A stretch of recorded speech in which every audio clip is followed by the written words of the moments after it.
Tonight on SportsDesk, it's pouring in Charlottesville, and the Hurricanes, well, they brought the storm with them. And UM baseball is tearing it up the second half of the season, and our Inside Pitch crew is here to tell us all the details. And UMTV is live at the Hurricanes Track and Field Alumni Invitational, where former Canes are being honored.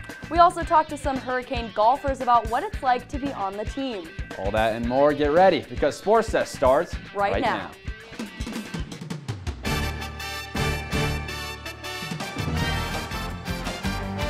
I'm Ed Reed, and you're watching SportsDesk.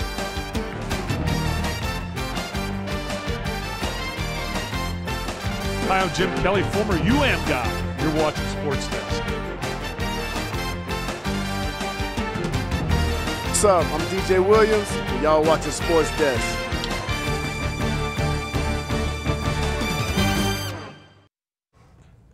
Happy Friday and welcome to SportsDesk. I'm Brendan Riley. And I'm Erica Orstad. We have a packed show for you tonight, starting with some Canes baseball. And Brendan, the Canes really seem to be picking up some momentum out there. Yeah, that's right, Erica. They were supposed to play tonight in Charlottesville, but Mother Nature has some other plans. They were rained out tonight, so they're playing a doubleheader tomorrow. Let's take a look back at Wednesday night's win. Canes and Eagles in game 2 of 2, and freshman Slade Ciccone, well, he was dominant all night, striking out 2 here, and he would go 5 innings of no-hit baseball, one of his best starts in his freshman campaign, and he was untouchable.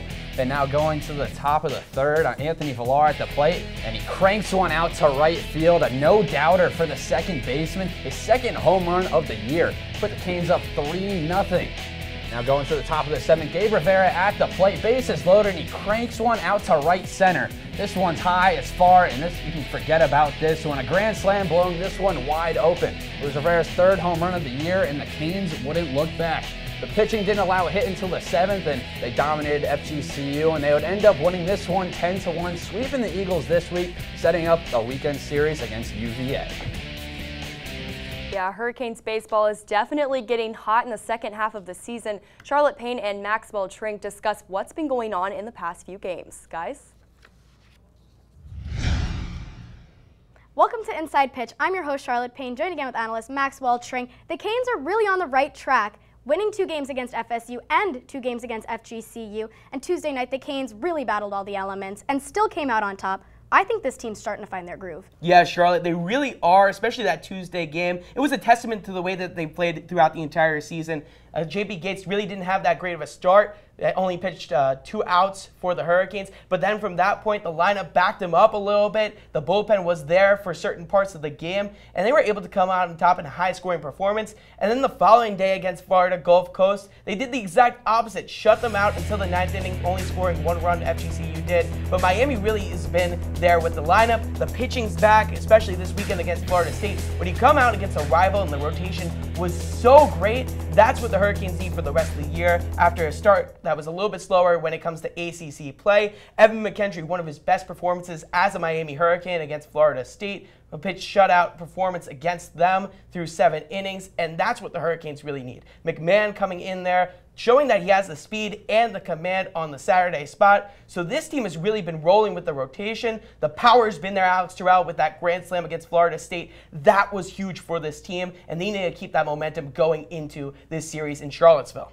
And it's going to be a battle in Virginia for sure. The Canes have studs like Evan McKendry coming to the mound tomorrow. Alex Terrell, a power hitter, hoping to beat the team that they swept last year. Yeah, Charlotte, those 2 players together are going to be the big factors against a Virginia team that's in the middle of the pack right now. Miami and Virginia both in the middle when it comes to the ACC right now. Standings right over there, but the team's biggest thing that both teams are really focused on are their averages right now. Miami leading the ACC in average, with Virginia right behind them in the 2nd spot. But the separation between Miami and Virginia has been the power. Miami, one of the top teams when it comes to home runs throughout the entire season, while Virginia is dead last, tied with Pittsburgh for that spot. So the power numbers are going to be huge for the Hurricanes, as well as the pitching stat. Miami, one of the top pitching teams when it comes to strikeouts, as well as ERA, while Virginia's just in the middle of the pack. So the Hurricanes pitching staff and their power are going to be the big separations in this series. The weather is going to be pretty weird going into this series in Charlottesville. Of course, tomorrow will be a doubleheader, as we said before. But the biggest thing is going to be just trying to get in that focus, trying to make sure that the players are well rested. And I'm going to take the Hurricanes winning this series 2-1. All eyes are going to be on Charlottesville this weekend. But that is all the time we have for Inside Pitch. Thanks for joining us, and back to you guys. Thanks, guys. The baseball excitement continues as Hurricanes co-captain Evan McKendry has been named Atlantic Coast Conference Pitcher of the Week. The junior allowed only 3 hits and struck out 9 batters through 7 scoreless innings to earn his 5th win of the season. He currently has the 2nd highest strikeout total in the ACC. And while the baseball team has put a lot of hard work into the game, so has someone else behind the scenes. Reporter Josh White has the story.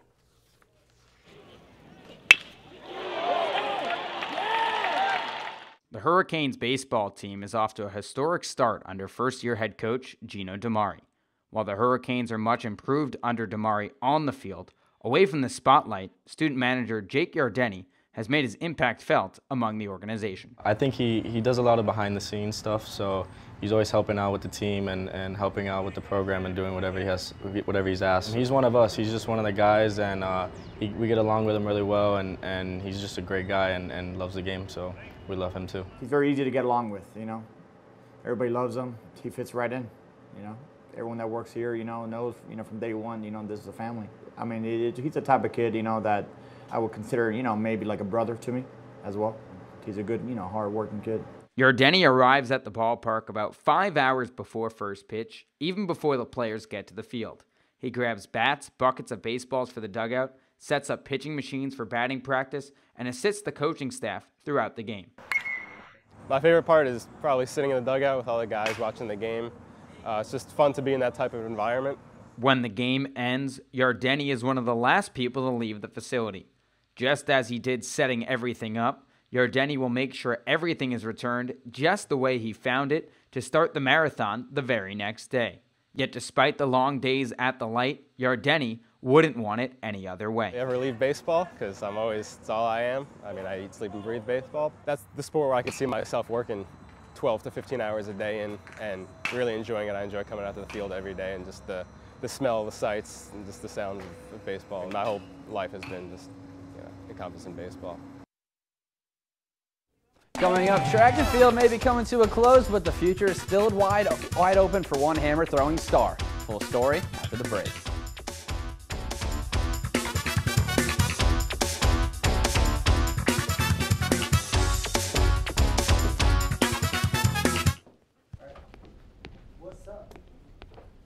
There. Can I tell you a cat joke? Just kidding. Why did the girl ask the mushroom to dance? Because he was a fun guy. What do you call a pig that knows karate? Pork chop. Why was the basketball court all wet? Why? Because the players kept dribbling all over it. Can I tell you another one? So how does a tissue dance? Put a little boogie on it. What's Beethoven's favorite fruit? Banana. What is a boxer's favorite drink? Fruit punch.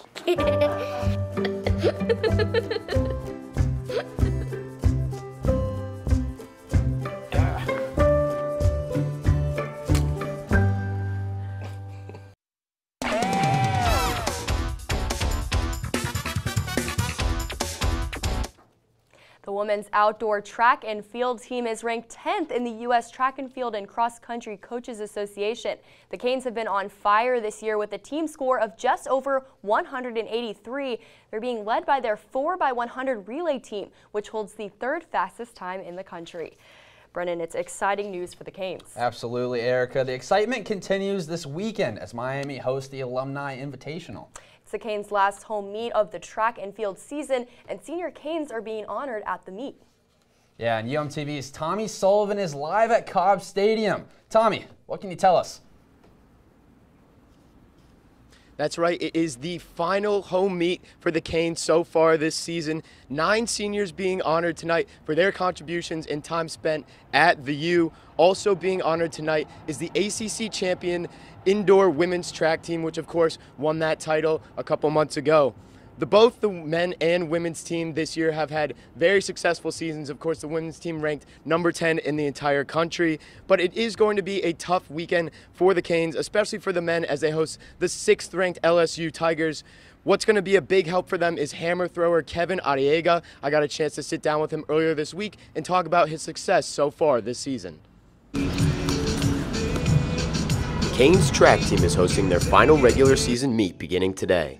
And hammer thrower Kevin Arriaga is ready to compete. I feel really good, really confident with the competition. Originally from Spain, the redshirt sophomore came to the U not only for hammer throw, but also to get an education. Right now in Spain, it's really hard to do your sport and try to study. And here it's really good. You can do both.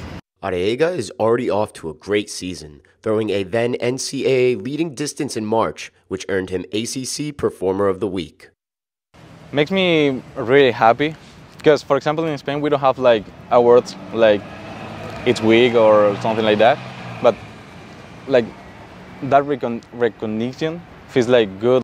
And Coach Corey Young thinks there could still be more recognitions in store for Arriaga later this season. I think there's a lot more meat on the bone. We are into some really heavy training right now, so we're really putting our sights on NCAAs. You know, obviously doing well at the ACC championship and competing for an ACC title in the men's hammer, but moving forward of going to that NCAA meet. Arriaga knows in order to get there, he will have to continue his hard work. This is a long race, and we have to keep going to throw very far. Reporting for UMTV, I'm Tommy Sullivan. Up next, after a mid-season departure last year, Canes receiver Jeff Thomas has come back to Coral Gables for 2019. Find out why he returned after the break. But now it's time for some trivia. After Slade Cicconi's 5 no-hit innings Wednesday night, it got us thinking, who was the last Hurricanes pitcher to complete a no-hit bid or throw a perfect game? Was it A, Jeb Bartfelt, B, Javi Salas, C, Evan McKendry, or D, Neil Heaton? We'll have the answer after the break.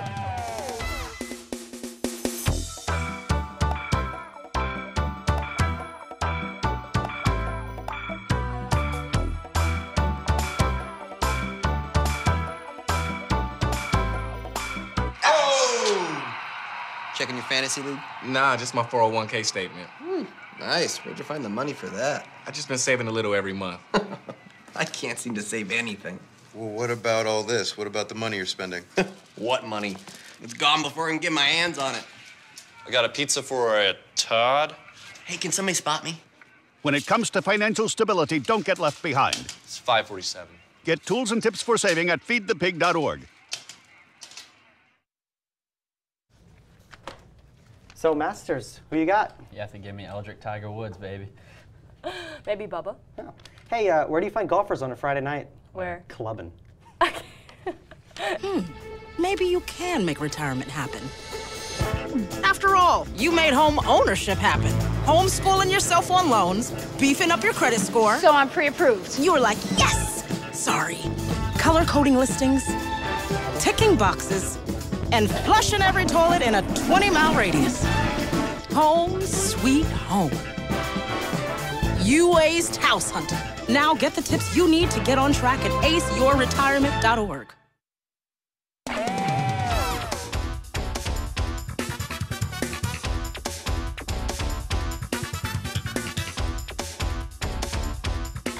Welcome back. If you guessed B, you are correct. Javi Salas threw a perfect game back in 2014 in a 17-0 win over Villanova. It was the second perfect game in school history and the 22nd perfect game ever thrown in modern NCAA Division I baseball. Women's tennis logs another home victory after a win over Louisville yesterday afternoon. Canes didn't even let the Cardinals get on the board and walked away with a 7-0 final score. It's the first shutout against an ACC team this year.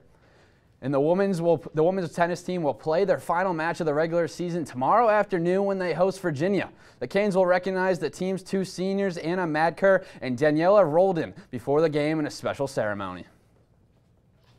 And Canes men's tennis had a big match today, facing off against number 22 NC State for a shot at the ACC Championship quarterfinals. Unfortunately, the Canes were not able to pull it off. They lost 4-1. Hurricanes golf is just about to wrap up their season with ACC championships approaching. Reporter Ellie Perigo sits down with golfers Renee Grimstad and Macarena Aguilera to discuss life off the course in this week's Athlete of the Week. And welcome to this week's edition of Athlete of the Week.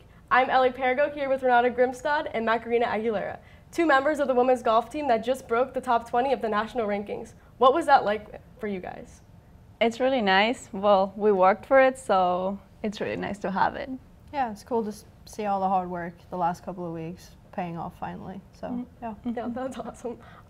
What's something that you're looking forward to for the next, in case you have ACC championships coming up? Yeah, well, we have ACCs on Tuesday. We fly on Tuesday, so we're preparing for it, so we're kind of excited for it. Yeah, and then we head into the regionals, and then hopefully if we make it through to nationals, it'll be a good couple of weeks ahead of us. Yeah, we have a really good team, so I hope we make it. Yeah, definitely. Yeah, well, best of luck both of you for that. Thank you. So what's something that keeps you calm in these like high pressure times? Because I know ACCs have to be more pressure than normal season. Well, we have a pretty good team, so like we are friends too, so we kind of like talk to each other and try to work it out. So yeah, I think just keeping our feet on the ground and the foot on the gas pedal, and just remind ourselves that it's one of many. So. There's more tournaments to come in the future anyway for all of us. So. And how does your like team work together on that? Are you guys like really close and like work together as a whole unit, and you guys like pump each other up? Well, every day at practice we try to make challenges with each other, so we keep up with each other. Yeah, it's really nice. We also try to meet up outside the golf course and do things together, like go to Topgolf or have dinner at different people's places, just to take our mind off things and do something else. And what's like your favorite pre-game or pre-match ritual? I warm up and I talk to my boyfriend and my parents.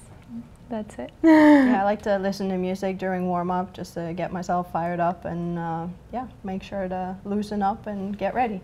Do you have like a favorite warm-up song that gets you super hype? I think it has to be Friction by Imagine Dragons. The Macarena. No, just kidding. Hall of Fame.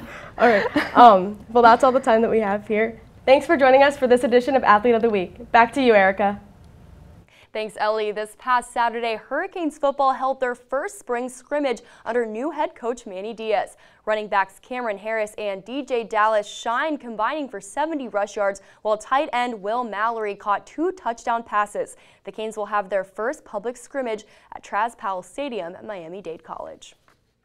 Hurricanes wide receiver Jeff Thomas came back to Miami after leaving the school mid-season for Illinois, but he's back looking to finish what he started.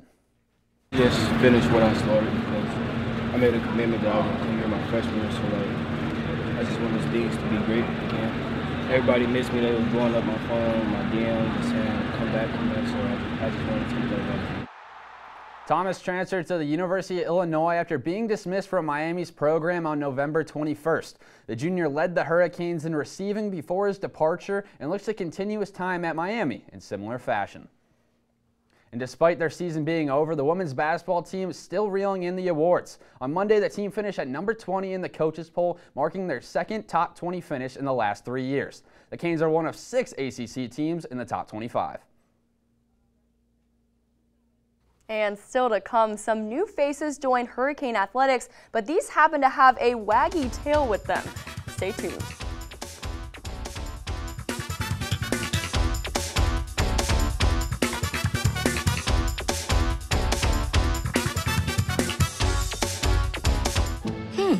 Maybe you can make retirement happen.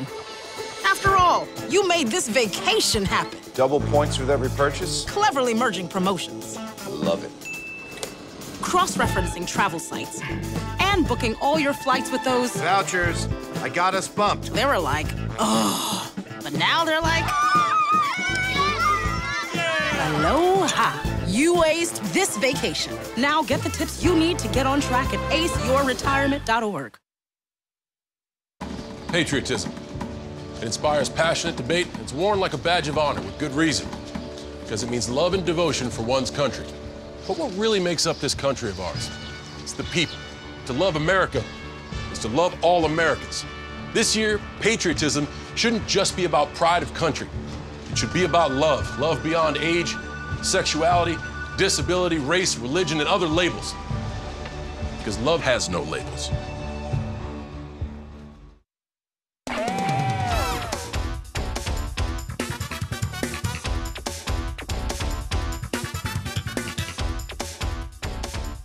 Welcome back. It's time for Hurricane Happenings. First, the men and women's track and field teams are holding the Hurricane Alumni Invitational today and tomorrow, facing North Carolina, Syracuse, and top 10 ranked LSU. The 25th ranked women's tennis team is set to face off against number 19 Virginia at the Schiff Tennis Center tomorrow at 12, and after their weekend series with UVA, baseballers are returning to the light Tuesday, where they'll face FGCU one last time. Athletes are surrounded by a system of coaches, advisors, and family, but sometimes support can come from someone a little more furry. Natalia Rizak has the story. Michael Classy is a physical therapy intern for the athletic department at UM. And while he enjoys working for UM Athletics, he especially enjoys coming to work early on Wednesdays. I noticed that there was a bunch of dogs in the training room, and I was like, what's going on? Every Wednesday, just people walking in and out. They love seeing the dogs. They love watching them do tricks. The UM sports psychologist who started the initiative says he is thrilled with the program's response. The athletes who are here, because of their schedules, can't have their own dogs because they're traveling or their own demand, time demands. So they come from families with dogs. And so what we found is that by bringing the dogs in, the athletes it kind of gives them a sense of being back home. It relieves their stress. I mean, I've seen people hug the dogs and cry in here and just feel so relieved. Goldstein started the program with UM alum Brian Gala, who owns fan favorite dog, Dash. Therapy dog volunteering benefits athletes in the same way that it benefits any individual who might be petting a dog. There is the emotional aspect, and of course, if you affect somebody positively emotionally, you affect them physiologically. Lower blood pressure, lower cortisol, lower stress in general. The dogs bring me such happiness. You get to play with them for a little bit while also doing work. And then, it sets the mood for the rest of the day. Put to his back, sit, sit. According to research by UCLA Health, animal therapy can help with both physical and mental health. These reports say that not only can animals reduce stress and lower anxiety, but they can also help people with chronic illnesses like Alzheimer's and autism. In fact, according to UCLA, autistic children who played with dogs showed more social interaction and emotional bonds. Pilar, one of the program's volunteers, says she trains her dog Clooney for smiles. You get the best smiles from everyone. The dogs come to the Hecht Athletic Training Center every Wednesday from 10 a.m. to 1 p.m. for all athletes and staff. For UMTV, I'm Natalia Rizak. Antonio Brown and Juju Smith-Schuster are both exciting receivers in the NFL, but recently, fans have been watching them for what's happening off the field. UMTV's Simon Lehrer breaks down why AB's drama is nothing but distraction, and this week, Simon says. The NFL offseason began with Antonio Brown forcing his way out of Pittsburgh. And it was a divorce that pretty much had to happen after AB chucked a ball at his quarterback during the Steelers' playoff push, then didn't show up to a single team practice the rest of the week. Well, head coach Mike Tomlin was forced to sit a superstar for a must-win last game of the season. And the crazy thing is that Antonio showed up to that game fully expecting to play, right after ghosting the team all week. Well, that alone should show you this guy's mindset right now. Zero thought of any repercussions for his actions because, well, he's Antonio Brown, the best receiver ever. And don't get me wrong, the Oakland Raiders should consider themselves very lucky that they were able to acquire this once-in-a-gazillion talent. But after an outlandish social media post from AB this week, maybe the Raiders are starting to realize the massive baggage that comes with trading for a massive ego. Antonio Brown is a 30-year-old grown man who cannot stop engaging in complete child's play. Last week, he started taking shots on social media at Juju Smith-Schuster, who's now the Steelers' undisputed #1 wideout and was voted by his teammates as the Steelers' MVP last season. Of course, Antonio saw that as a slight, a message saying, maybe you're more talented, but we don't respect you. And even after getting traded all the way across the country and signing a new $50 million contract in Oakland, he is still not over it. Somehow, some way, this guy thought that posting an Instagram DM from 2015, 4 years ago, which was sent as a private message for a reason, would be a good way to expose Juju. And the post did expose Juju as a thoughtful, humble, respectful, hard-working young kid who really wants to be the best he can be. He's coming off an incredible season at just 22 years old, and now he's going to be Big Ben's top target. The sky is the limit for what this kid can do. AB, on the other hand, is 30. If he's not past his prime, he will be soon, and all that spite and resentment towards a younger player, yet an already more respected person around the league, should immediately answer any underlying, lingering questions about whether the Steelers should have tried to mend that relationship. The guy is a superstar, no doubt. But Antonio Brown is delusional if he thinks that posting that message does anything other than make himself look bad. And the only thing that will make him look good again is getting back on a football field with millions of people watching. And that ain't happening for another 5 months. So in that time, AB, please, for your own sake, just be quiet. That's what Simon says. MVP discussions have started to rise in the NBA, and now it's mostly down to 2 candidates, James Harden and Giannis Antetokounmpo. Our head-to-head teams discuss which player they're behind and the value of the title. Guys? Hello and welcome to Head to Head, where we get heated about the hottest topics in the world of sports. Did I say? I'm Justin Heyer here with Skylar Sands, and today we're talking NBA. Skylar, with the NBA playoffs fast approaching, it's time to talk awards. Give me your pick for this year's MVP. All right, for me, it's easy. It's the guy who's changed the game of basketball this season, and that's James Harden. Every single trip down the floor, he either gets a three-pointer off or he gets to that free throw line. Defenses have to align to him, and the Rockets are his team, one of the only teams that can beat the Warriors this year. Come on. You're picking Harden because of the stats, and only because of his offensive scoring stats. That's why he has his case. That's his biggest case. You're ignoring the obvious pick here. It's Giannis, okay? The Greek Freak has all the boxes checked. He is a willing passer, and he is a great scorer. But not only that, unlike Harden, he is one of the best defenders in the league. He's on the list this year for Defensive Player of the Year.